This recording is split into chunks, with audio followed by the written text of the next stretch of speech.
신학교에 있으면서 담임 목사님과 함께 한 남자 집사님을 신방 간 적이 있습니다. 그분은 캘리포니아에서 오신 분입니다.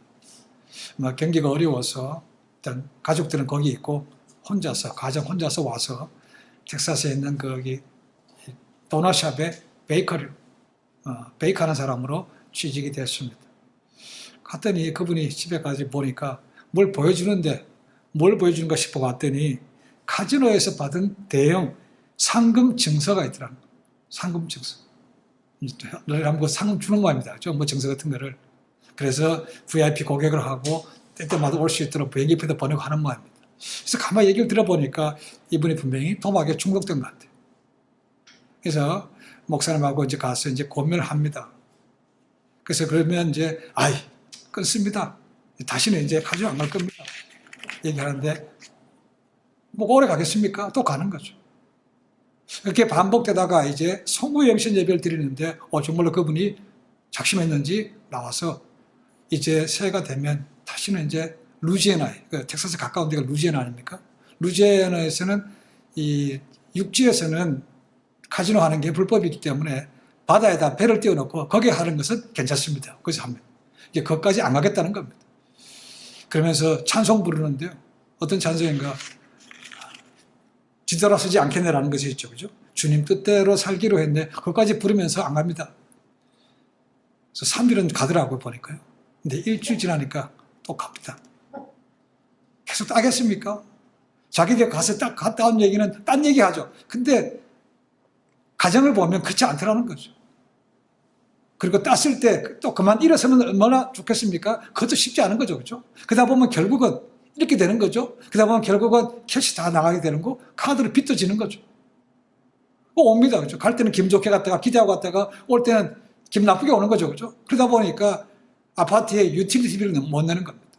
그러니까 도넛샵에서 가압을 하는 거죠. 그게 몇 번 반복되니까 결국은 도넛샵에서 쫓겨났습니다. 그게 또 몇 번 되니까 교회에서 떠나더라는 거죠. 그래서 목사님 하신 말씀 그러더라고요. 이 양반이 어디 가서 또 하면 안 되는데 걱정하는 모습이라. 이 도박이 뭐 중독입니다. 그죠? 이 중독이 이거밖에 없겠습니까? 드럭, 알코올. 요즘은 인터넷 중독이죠. 게임 중독이 있죠. 그 음란 사이트 중독도 굉장히 많습니다. 생각보다는. 성형 중독도 있죠. 그 다음에 요즘은 월커홀릭. 이것도 중독입니다. 그죠? 왜 사람들이 이렇게 중독에 빠질까? 이유가 굉장히 많다고 생각합니다. 그죠? 근데 가장 공통적에 꼽을 수 있는 것은 뭐냐면 영혼의 목마름이라는 겁니다. 영혼이 목말라. 그거라도 안 하면 이 마음이 답답해서 견딜 수가 없다는 거죠. 그러니까 거기에 탐닉할 수밖에 없다는 겁니다. 러시아 문호 가운데 톨스토이 말고도 토스토옙스키가 있습니다. 그 사람도 도박에 대해서 글을 쓴 적이 있습니다. 사람들이 왜 도박을 할까? 그분도 연구를 했다는 거죠. 그 사람들이 원하는 것이 돈이었다면, 그죠? 돈이 부족해서 도박하는 것이라면 돈을 주면 안 가야 되는 거 아닙니까? 근데 돈을 줘도 여전히 도박하러 가더라는 것입니다. 그러니까 그 사람들의 도박벽은 돈이 문제가 아니고 강박, 집착하는 것이라는 것입니다. 이게 중독이 그런 것이죠. 그래서 내린 결론이 뭔가? 도박을 왜 하는가? 그들은 돈이 아니라 그들의 목마름 때문이다라는 거죠. 우리도 세상에 살면서 많은 목마름들이 있습니다. 그렇죠? 물질에 대한 목마름이 있고 명예에 대한 목마름이 있고 성취하고자 하는 그런 목마름들이 있습니다. 그렇죠? 근데 그것을 어느 정도 받았을 때는 만족하지만 그것이 오래 갑니까? 그렇죠? 오래 가지 않습니다. 그러니까 계속해서 또 목말라 하는 것이죠. 집착하게 하자고 또 욕심 부리다 보니까 계속해서 영혼이 핍박해 가는 것이죠. 피폐해 갑니다. 그렇죠? 만족이 없고 행복이 없는 것이죠. 그러니까 삶이 더 불안합니다. 뭐가 잘하고 나서도 이게 괜히 뭐가 생기지 않을까 불안하는 거죠. 그렇죠? 그러니까 살면서 행복이라는 것을 참 맛보기가 어렵습니다. 철학자 플라톤도 이 행복론에 대해서 5가지를 얘기한 적이 있습니다. 자, 첫 번째, 재산에 관한 것입니다. 어떻게 재산입니까? 먹고 입고 살고 싶은 수준에서 조금 부족한 듯한 게 좋다. 재산은 그렇습니다. 두 번째는 외모입니다. 모든 사람이 칭찬하기에 약간 부족한 외모. 세 번째는 명예입니다. 자신이 자만하고 있는 것에서 사람들이 절반 정도밖에 알아주지 않는 명예죠. 네 번째, 체력. 한 사람은 이기고 두 사람에게는 질 정도의 체력만 있으면 된다는 겁니다. 다섯 번째는 말솜씨인데, 많은 관주들이 보실 때 반 정도만 칭찬할 수 있는 그런 말솜씨면 된다는 겁니다. 반 정도, 조금 부족하던한 그런 거죠. 오늘날 탑이 되기를 원하는 사람들에게 이 오늘날의 이 플라톤의 행복론이 아멘 하겠습니까? 안 되죠. 더더 할 거 아닙니까? 그죠? 그러니까 어떻게 보면 이렇게 좀 부정과도 돼야 행복한데 그렇지 못하니까 늘 불안불안하고 걱정, 의심이 많은 거죠. 부족하기 때문에 하나님 부족함을 채워줄 줄 믿습니다라고 하나님 앞에 엎드릴 수 있는 겸손함이 우리에게 행복함을 주지 않겠습니까? 다 가져보십시오. 하나님 필요 없는 거 아닙니까? 그죠? 이제 하나님 필요 없어도 돼. 그러니까 교만할 수밖에 없고 삶에서 여러 가지 많은 유혹에 넘어갈 수밖에 없다는 겁니다. 음심, 탐심, 탐욕, 뿌리치기 어려운 것들입니다. 많은 사람들이 있는 것에 젖어가지 못하고 더더 욕심부리다가 결국은 다 잃어버리거나 아니면 어떻게 할 수 없는 그런 지경이 돼서야 하나님 앞에 나오는 사람들이 생각보다 꽤 많습니다. 오늘 그런 우리들에게 주님께서 말씀하십니다. 누구든지 목마르거든 내게 와서 마시라. 나를 믿는 자는 성경의 이름같이 그 배에서 생수의 강이 솟아난다라고 말씀하고 있다는 거죠. 광야와 같은 우리 인생길에서 목마름은 필수적입니다. 그렇죠? 없을 수가 없습니다. 정도의 차이는 있겠지만 다 목마름이 있습니다. 그런데 예수님께서 내게 오면, 나를 믿으면 그저 갈증을 해소하는 것뿐만 아니고 그 뱃속에서 생수의 강이 흘러 넘친다고 말하고 있다는 것입니다. 그러니까 목마름의 해결 근원이 어디라고요? 주님을 믿는 것이라고 선포하고 있다는 겁니다. 자, 이 요한복음 7장의 배경은 6월절이 아닙니다. 그죠? 오순절입니다. 이 오순절날에 이 말씀을 선포한 생수강은 이 오순절과 특별한 관계가 있습니다. 초막절입니다. 오순절이에요. 초막절과 특별한 관계가 있습니다. 자, 6월절과 마찬가지로 이 초막절, 장막절도 일주일 동안 지킵니다. 그리고 제일 마지막 날이 되면 대제사장이 특별한 행사를 두 가지를 합니다. 자, 이 마지막 날 행사에는 유대인이라면 일반적으로는 보통 때는 들어가지 못하는 제사장 뜰까지 들어갈 수 있는 그런 특권도 주어지는 날이었습니다. 희한한 거죠. 그죠? 이방인의 뜰, 여인의 뜰, 유대인 남자만 들어간 뜰, 그 너머에 있는 것이 제사장 뜰입니다. 그러니까 보통 사람은 못 들어가죠. 근데 이 초막절 마지막 날에는 들어갈 수 있다는 겁니다. 자, 두 가지 행사가 뭔가? 첫 번째는 물을 붓는 관제의식입니다. 관제의식. 자, 초막절이 되면 제사장은 순례자들과 함께 물을 길러 갑니다. 어디로 가는가? 실로암. 무슨 합니다. 실로암이라 들어보시죠. 실로암 찬양도 있습니다. 그죠? 어두운 밤에 실로암. 그 연못까지 간다는 겁니다. 거기서 물을 길러가지고 순례자들과 함께 와서 순문을 통과해서 제사장 뜰에 있는 번제단에 붓는 겁니다. 자, 이 실로암 물은 어디에 있는 겁니까? 누가 만들었습니까? 남유다의 위대한 개혁 왕 중에 한 사람이었던 히스기야 왕 때 만들었습니다. 어떻게 만들었는가? 이유가 아수리의 공격을 대비하기 위해서 만드는 것이 이 실로암입니다. 자, 대군이 쳐들어옵니다. 그리고 예루살렘을 에워쌉니다. 그럼 바깥으로 못 나가는 거 아닙니까? 그런데 예루살렘 성 안에는 물 나오는 샘물이 없다는 거죠. 그러니까 바깥에서부터 물을 길어올 수밖에 없다는 거죠.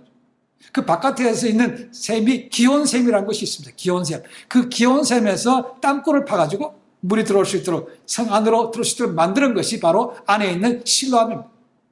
지금도 예루살렘 순례에 가면 이 실로암에 들어가 봅니다. 한 500m 정도 됩니다. 처음에 들어갈 때는 한 무릎까지 오다가 좀 들어가면 허벅지까지 옵니다. 그러니까 옷을 갈아입고 수영복 같은 거 입고 들어가면 그 통과해서 갈 수 있습니다.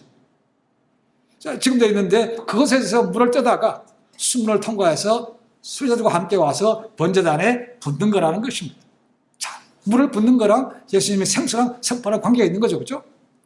두 번째는 이 물을 부은 다음에 번제단 남서쪽에다가 버드나무 가지를 걸어놓고 거기다가 기도문을 낭송하는 것입니다. 자, 버드나무도 그냥 아무 데나 꺾고 오는 것이 아니고 모짜라는 마을에서 가서 가지고 온 것을 갖다가 심어놓고 시편 118편 25절 기도문을 외우면서 이 버드나무 주변을 도는 것입니다. 이런 말씀입니다. 여호와여 구하옵나니 이제 구원하소서. 여호와여 우리가 구하옵나니 이제 형통하게 하소서. 이렇게 되어 있습니다. 이 말씀을 외우면서 버드나무 주변을 돈다는 겁니다. 자, 이 기도문에 반복되는 것이 여호와여 구하옵나니라는 것입니다. 이것이 히브리 말로 호시아나입니다. 호시아나, 이 말에서 우리가 부른 찬양가에 뭐가 나왔겠습니까? 호산나가 나온 거죠. 여호와여 지금 구원하시옵소서. 이것을 외치면서 이 번제단 가까이서 기도문을 낭독한다는 것입니다. 그러니까 초막전 끝날 순례자들과 함께 제사장이 번제단에서 샘물을 붓고 기도하는 바로 그때에 예수님께서 외치신 것이 내가 생수다라는 것입니다. 내게로 오라. 그럼 너희가 갈증하지 않고 내 마음 뱃속에서 생수의 강이 흘러 넘친다고 선포하신 거죠. 너희가 한번 붙는 것은 또 갈증 오지만 나를 와서 내가 믿으면 내가 다시 그런 가라지 않는 생수의 강이 흘러 넘친다고 선포하신 것입니다. 이 갈증의 근원이 주님이라는 것입니다. 이 주님의 선포는 이사야서 55장 1절 말씀과도 연결이 됩니다. 거기 이렇게 되어 있습니다. 너희 목마른 자들아 물로 나오라. 돈 없는 자도 오라. 너희는 와서 삼업대 돈 없이 값 없이 와서 포도주와 젖을 사라. 그리고 이사야서 12장 3절 말씀도 연결이 됩니다. 그러므로 너희가 기쁨으로 구원의 우물들에서 물을 기르리로다 되어 있습니다. 근데 예수님께서 이 말씀을 선포하시면서 목청을 높여서 크게 외쳤다는 것입니다. 왜 크게 외쳤겠습니까? 지금 주변이 시끄럽죠. 제사장과 많은 사람들이 기도문을 외웁니다. 그렇죠? 선포합니다. 시끄러운 거니까 그냥 평상시대로 얘기하면 들을 수가 없으니까 목청을 높여서 크게 선포할 수밖에 없는 것이죠. 자, 그러면 예수님께로 오면 어떻게 목마름이 해결됩니까? 뭘 주시기 때문에 목마름이 해결됩니까? 그런 질문이 생깁니다. 그렇죠? 예수께서 말씀하십니다. 너희가 성경에 이른 대로 그 배에서 생수의 강이 흘러납니다. 성경에 이른 대로라는 것이죠. 그런데 구약의 어디를 찾아보더라도 이와 같은 말씀으로 된 것은 없습니다. 그래서 학자들은 얘기하기를 이 말씀을 염두에 둔 구절이 있다고 말합니다. 그래서 이사야서 58장 11절입니다. 거기 이렇게 되어 있습니다. 너는 물된 동산 같겠고 물이 끊어지지 아니하는 샘 같을 것이라. 이 말씀을 근거로 해서 생수의 강이 흘러넘친다. 성경에 쓰인 대로라고 하셨다는 거죠. 또한 이 말씀은 우리가 앞에서 봤습니다. 요한복음 4장에 보면 예수님께서 수가성의 한 예를 만나게 되는 거죠. 그 예를 만난 다음에 이렇게 선포하십니다. 예수께서 대답하여 가라사대 이 물을 먹는 자마다 다시 목마르려니와 내가 주는 물을 먹는 자는 영원히 목마르지 아니하리니 나의 주는 물은 그 속에서 영생하도록 솟아나는 샘물이 되리라. 그때도 그렇게 말씀하셨습니다. 그렇죠? 지금 또다시 이제 많은 사람들이 모인 곳에서 성경이 쓰인 대로 내게로 오면 너희가 생수의 강이 넘친다라고 선포하신 거죠. 그러면 지금 주님께서 말씀하신 생수가 뭡니까? 라는 거죠. 자, 답이 39절에 나옵니다. 그죠? 뭐라고 되어 있습니까? 믿는 자가 받을 뭐라고요? 성령이라고 되어 있다는 겁니다. 성령. 그런데 그 성령을 예수님께서 아직 영광을 받지 못하신 거로 사람들에게 아직 임하지 않았다고 되어 있습니다. 자, 그러면 예수님께서 말씀하신 아직 영광을 받지 않았다는 것은 또 뭡니까? 라는 거죠. 영광은 뭡니까? 하나님 뜻을 이루시기 위해서 십자가에서 고난받으시고 죽으시고 다시 부활하시고 승천하신 것을 얘기하고 있습니다. 원래 가시던 곳으로 가신 거죠. 그러니까 부활과 승천하는 것이 바로 주님의 영광이 되는 것입니다. 어떻게 영광이 됩니까? 부활이라는 것은 사람이 할 수 있습니까? 없죠. 하나님이 하신 거죠. 그죠? 그러니까 예수님께서 부활하셨다는 것은 예수님이 하나님이시라는 걸 설파하신 거죠. 승천은 뭡니까? 원래 가셨던 곳으로 가시는 거죠. 그죠? 그러니까 아버지께서 보내셨던 것이고 원래 가신 거니까 그것도 영광이라는 것입니다. 그러니까 부활과 승천이 예수님의 영광인데 아직 그때가 아니었기 때문에 사람들에게는 성령이 아직 임하지 않은 거죠. 그죠? 자, 그러면 이 성령님께서 언제 오십니까? 언제 오셨습니까? 우리가 잘 안 대로 이제 얼마 지난 다음에 예수 십자가에 돌아가시고 부활하신 다음에 마가의 다락방에서 제자들에게 임하신 거죠. 그렇죠? 자, 부활 승천하셨습니다. 그리고 40일 동안 제자들과 함께 유하셨습니다. 자, 너희는 내가 얘기한 대로 내가 받을 선물 올 때까지 이 곳에서 기다리고 있으라고 하셨죠. 그 제자들은 마가의 다락방에서 모여서 기도했죠. 그죠? 그리고 드디어 성령이 오셨습니다. 성령 충만을 받고 그들은 이제 두려워 떠는 것이 아니고 나가서 담대하게 사역을 선포하기 시작했습니다. 그러니까 가장 큰 선물은 성령이고 그 성령 하나님이 믿는 사람에게 마음속에 계시기 때문에 하나님이 것이니까 믿는 사람이 뭡니까? 곧 성전이 되는 것이죠. 이것이 바로 앞으로 받을 성령이라는 것입니다. 그러나 아직 지금 이 순간에는 오시지 않았기 때문에 이제 앞으로 너희가 받게 될 것이다 라고 말씀하고 있다는 것이죠.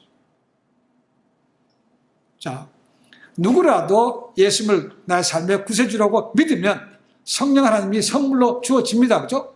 자, 그 선물만 갖고 있으면, 성령만 모시고 있으면 우리 인생에 다시는 가람이 없습니까? 있습니다. 근데 문제가 뭡니까 그러면? 그분이 계신데 왜 우리는 갈급함이 있습니까? 문제는 어디에 있는가? 충만함에 있다는 겁니다. 충만하지 못하니까 가게 된다는 것입니다. 오순절 마가의 다락방에 이었을 때는 그들이 충만함 받았습니다. 아주 충만함. 그리고 방언을 하게 되고 예언도 하게 됐습니다. 그렇죠? 우리는 왜 그렇게 안 됩니까? 충만이 안 돼서 그런 거예요. 때로는 충만합니다. 그렇죠? 그냥 매일 충만하지는 않기 때문에 우리가 때로는 삶 속에서 갈급함이 생기는 것이죠. 자, 그러면 충만한 상태가 어떤 겁니까? 충만한 상태. 한 두 가지 예를 들어봅시다. 쉽게 미국에서 결혼을 하면 끝난 다음에 피로연 하죠. 그죠? 그러니까 피로연 하면 많은 사람들이 샴페인을 또 터뜨립니다. 샴페인도 그냥 한 잔씩 따르는 게 아니고 예식이 있습니다. 그죠? 어떤 겁니까? 이 잔을 갖다가 피라미드로 쌓아놓죠. 그죠? 그리고 제일 위에다부터 샴페인을 붓기 시작합니다. 그 맨 위에 한 잔이 있는데 그 잔에 채워지면 그 밑에 두 개로 이렇게 흘러내리는 거죠. 그죠? 그것이 위에서 보실 때 밑으로 계속 내려오는 것이 그것이 충만한 상태입니다. 넘어서 오버플로잉 되는 것이죠.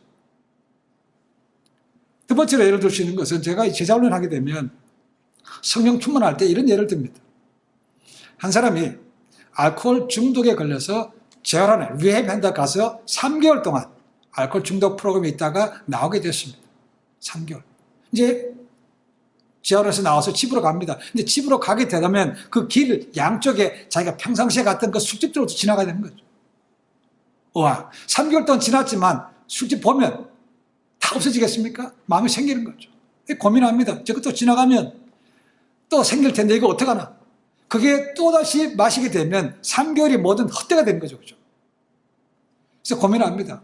근데 그 술집 옆에 뭐가 있는가 보니까 우유 뷔페가 있다는 거예요. 우유 뷔페. 저도 잘 몰랐습니다. 우유 뷔페라는 게 있는 모양입니다. 모든 종류의 우유가 있다는 것이죠. 홀, 1%, 2% 뭐 다 있는 거예요. 종류 다양하게. 거기 가서 싸게 배가 터지도록 우유를 먹었다는 겁니다. 그리고 나왔습니다. 그렇죠? 나와서 이제 그 길을 갑니다. 양쪽에 보니까 술집이 있습니다. 그 술집 봐도 배가 워낙 부르니까 술집에 가고 싶은 생각이 없더라는 거죠. 이게 충만한 상태라는 것입니다. 성경에 보면 누가 한번 배를 누르면 그냥 우유가 나올 정도의 꽉 찬 상태, 이게 충만이라는 겁니다. 우리가 매일 성령을 모시고 계시지만 우리가 그렇게 충만한 상태가 아니기 때문에 우리는 삶 속에서 목마름이 생기는 것이고 유혹에 넘어간다는 것이죠. 그런 충만하면은 생명력이 있습니다. 생명. 그 충만함이 있으니까, 생명력이 있으니까 우리 삶이 변화가 되는 거죠. 끊을 것들은 끊을 수 있는 것이고 해야 될 것을 할 수 있는 힘이 생기는 것이죠. 그러니까 보통 물에는 그런 생명력이 없죠. 그렇죠? 그러나 성령에 충만하면은 그런 능력이 있다는 거죠. 성품이 바뀌는 거 아닙니까? 그와 같은 역사가 에스겔서 47장에 나옵니다. 47장. 에스겔 선지자가 환상을 봅니다. 그때는 이미 망해서 에스겔 선지자는 남유다가 망했습니다. 바벨론 포로의 인동안에 살아갔던 사람이 에스겔입니다. 근데 하나님께서 에스겔에게 이제 앞으로 돌아가게 될 영광을 보여주시는데 성전을 보여주십니다. 성전 문지방에서 물이 나오더라는 거죠. 그 물이 점점 이렇게 성전 안에 차기 시작합니다. 처음에는 발목에 차더니 그 다음에는 무릎까지 옵니다. 그 다음에는 허리까지 옵니다. 그 다음에는 뭡니까? 건너지 못한 강이 되었다는 겁니다. 앞으로 너희가 지금은 망했지만 유다가 이렇게 다시 번성할 것이다 라고 보여주신 거죠. 에스겔서 47장 9절 10절에 이런 말씀이 있습니다. 이 강물이 이르는 곳마다 번성하는 모든 생물이 살고 또 고기가 심히 많으리니 이 물이 흘러들어가므로 바닷물이 소성함을 얻겠고 이 강이 이르는 각처에 모든 것이 살 것이며 또 이 강가에 어부가 살 것이니 엔게다에서부터 에네클라임까지 그물 치는 곳이 될 것이라. 그 고기가 각기 종류를 따라 큰 바다의 물고기같이 심히 많으려니와. 흘러 넘치는 것이 overflowing. 예수께 말씀하신 성령의 충만이 바로 이런 상태인 것입니다. 흘러 넘치게 되면 모든 생명이 쏟아 살아나는 거죠. 우리 믿음의 사람들이 그렇게 삶이 되야 되는 거죠. 그렇죠? 우리를 통해서 주변 사람까지 그 생명력이 전해져야 되는 거죠.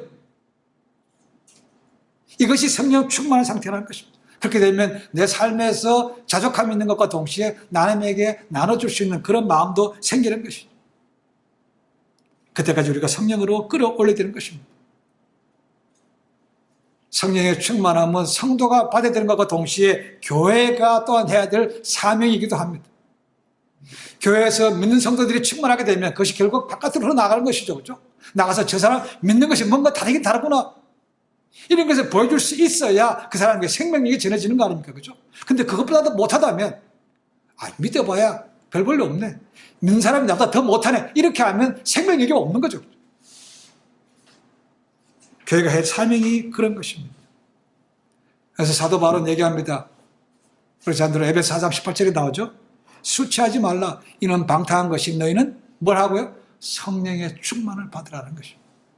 제가 말씀을 드렸습니다. 여기서 술 취하지 말라, 취하지 말라는 단어와 충만하다는 단어의 어근, 루트가 똑같다고 그랬습니다. 취한다와 충만하다, 어근이 뭔가 컨트롤 되는 것입니다. 지배를 받는다는 것입니다. 그러니까 술 취하는 것은 알코올의 지배를 받는 것이죠. 그럼 성령의 충만은 뭡니까? 성령의 지배를 받는다는 것입니다. 그러니까 성령의 지배를 받으니까 성령께서 하라고 하면 할 수밖에 없는 100% 순종까지 가는 것이죠. 그것이 충만한 상태라는 것입니다. 그러면 우리가 분명히 예수님을 구세주로 믿었기 때문에 성령 하나님을 모시고 계십니다. 그럼 어떻게 충만을 받을 수 있습니까? 저절로 됩니까? 아니죠. 사모하고 구해야 받는 것입니다. 기도해야 받을 수 있는 것입니다. 어제 충만했다고 해서 오늘 저도 충만하면 됩니까? 아니라는 거죠. 그래서 매일 충만을 받으라는 것입니다. 순간순간 충만을 받으라는 것입니다. 이 밥 먹는 것과 똑같습니다. 우리가 어저께 아침 먹었습니다. 그 하루 종일 배가 부릅니까? 아니죠. 조금 지나면 배 꺼집니다. 또 먹어야 됩니다.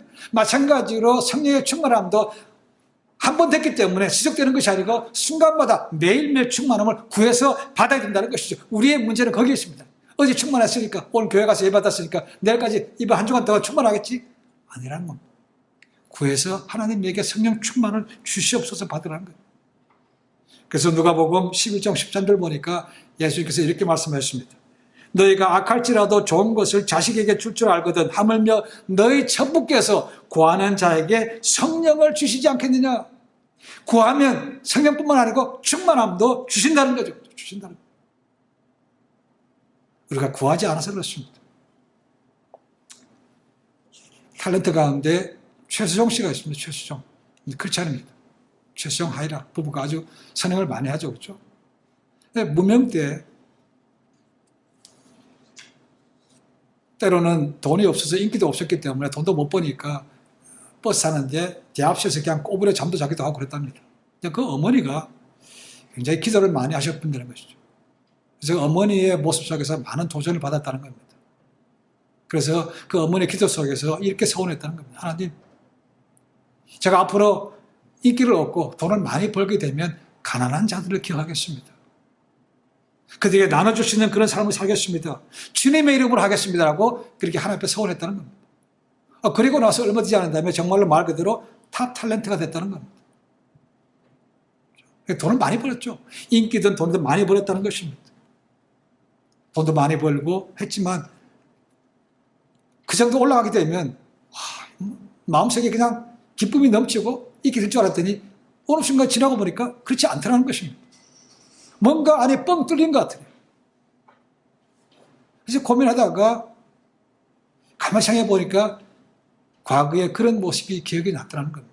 근데 그런 모습을 선했던 것을 기억나게 만들어주신 분이 또 어머니였다는 겁니다. 어머니의 기도하는 모습 속에서 어머니가 기도하는 그런 말씀 속에서 내가 전에 그런 선한 것이 있는데 내가 잊어버렸네 라면서 다시 깨닫게 됐다는 것입니다. 그러면서 하나님, 이젠 정말 제가 실천하겠습니다. 가난한 자들을 기억하고 나눠주는 삶 살겠습니다라고 결단만 하니까 벌써 마음속에 기쁨이 다시 회복 감당치 못할 은혜가 넘치더라는 것이죠. 그래서 그때부터 다시 나눠주는 삶을 살기 시작했다는 것입니다. 삶의 목표가 이제는 올라가는 것이 아니고 내 것만 누리는 것이 아니고 이제 나눠주는 삶이 됐더니 삶이 더 풍요롭게 된다는 것입니다. 풍요롭게 됐습니다. 우리 많은 기독교의 교회를 나왔던 어거스틴 천재였습니다. 20대에 수사학의 교수였고 마니교라는 이단에도 빠졌고 사상화도 많이 나왔습니다. 근데 그가 이렇게 얘기합니다. 하나님 아버지 품에 안기기 전에는 참 평안함이 없었도다라고 고백했습니다.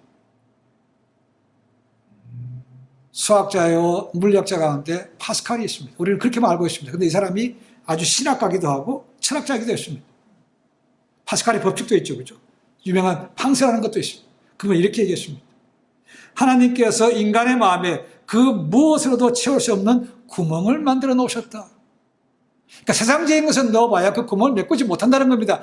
하나님께서 만드셨기 때문에 하나님으로만한 채울 수 있다는 것이죠. 근데 다른 걸 채우려고 하니까 여전히 뻥 비어 있는 것이 공허함을 느낄 수밖에 없다는 것입니다. 성령이 충만하면 더 이상 가라지 않습니다. 그리고 흘러 넘치게 된다는 것이죠. 오늘 이후 우리가 성령을 모셨지만 하나님 충만한 삶을 통해서 내 삶이 변화될 뿐만 아니고 어디 가든지 예수 그리스도를 전할 수 있는 그런 삶으로 살겠습니다. 결단하고 행함을 통해서 늘 충만한 가운데 기쁨과 행복과 평안을 누리시는 그런 복된 삶이 되시기를 주님으로 간절히 축원해 드립니다. 기도하겠습니다.